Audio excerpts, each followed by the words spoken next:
중국 최고의 왕홍으로 불리는 파피장이 갑자기 자신의 스튜디오를 폐쇄해 관련 업계에 파장이 일고 있습니다. 파피장 본인은 스튜디오 폐쇄 조치에 대해 별다른 공식 입장을 내놓지 않았는데 이는 중공 당국의 심기를 고려한 듯합니다. 폐쇄 이틀 전인 10월 9일 중국 발전개혁위원회가 발표한 중국 2021년 시장 접근 네거티브 리스트에 대한 공고는 독립 언론인과 민간 언론사에게는 사형 선고라 할 수 있습니다. 공고에 따르면 비공유 자본, 즉 민간 자본은 통신사 신문출판 단위, 방송국 및 인터넷 신문 취재, 편집, 발표기구 등을 설립할 수 없습니다. 신문, 주파수 채널 운영도 할 수 없고 정치, 경제, 군사, 외교, 사회, 문화, 과학기술, 위생, 교육, 스포츠, 여론, 향배 등 가치지향적인 이벤트와 사건, 생중계 활동도 일치할 수 없습니다.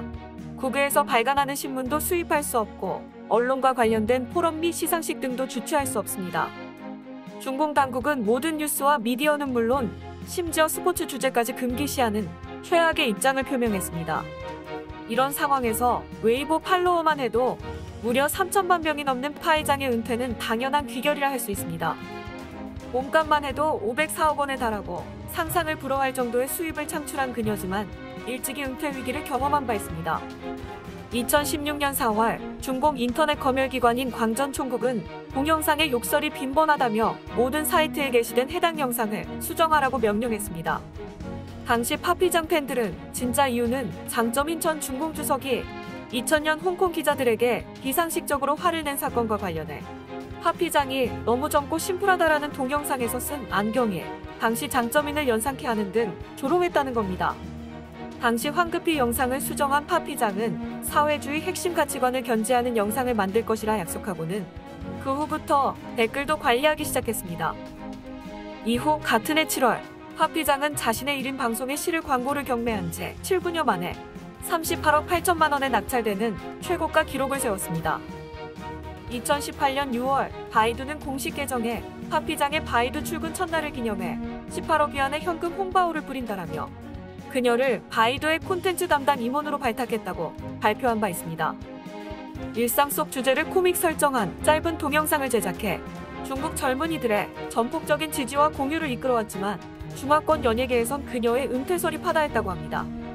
그런 와중에 최근 중국 연예계에 불고 있는 홍색 정풍운동이 그녀의 은퇴 결심을 다그쳤을 수 있습니다. 세금 문제가 걸려있고 사생활 면에서도 자유롭지 않다고 알려진 그녀가 미리 꼬리를 내려 자숙한다는 분석도 있습니다. 만약 당국의 압박에 의해 폐쇄한 것이라면 형사 책임을 져야 하는 최악의 시나리오도 있습니다. 앞서 중공 국가세무총국은 지난 9월 말 문화 엔터테인먼트 분야는 중공 선전부의 요구를 이행해야 한다고 밝힌 바 있습니다. 연예인, 웹캐스터가 설립한 개인 스튜디오와 기업은 그들의 지침에 따라 장부 감사, 징수 방식에 따른 세금 신고를 해야 한다는 겁니다.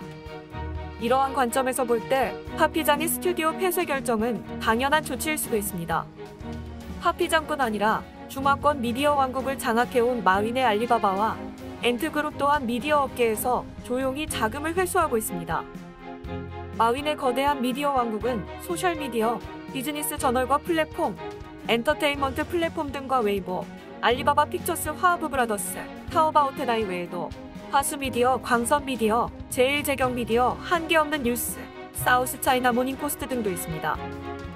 지난 9일 발표된 시장 접근 네거티브 리스트에 따르면 차이신망과 사우스차이나 모닝포스트를 비롯한 민간 매체의 국유화와 폐쇄는 실현 가능성이 높습니다. 사실 중국 내 언론이나 금융 권력 투쟁으로 고통당하는 사람은 결국 중국 국민들일 수밖에 없습니다. 지난 2일부터 7일까지 폭우가 쏟아져 175만 명이 대재난을 당한 산시성 주민들의 피해 규모가 허난성 홍수보다 큰데도 이에 대해 아무도 보도하지 않았습니다. 재난 예방과 후속 조치 등 당국의 무능한 대응이 드러남으로써 중국 공산당에 부정적 영향을 미치는 뉴스는 용납하지 않겠다는 겁니다. 대중에게 미디어는 사회 전체의 핵심 주제와 가치에 대해 담론하는 막대한 힘입니다. 그런 미디어를 중공 정권이 특별하게 청소하려 든다는 건 그만큼 중공의 체제 유지가 불안정하다는 것을 반증하는 것이라 할 수 있습니다. 지금까지 미디어파이였습니다.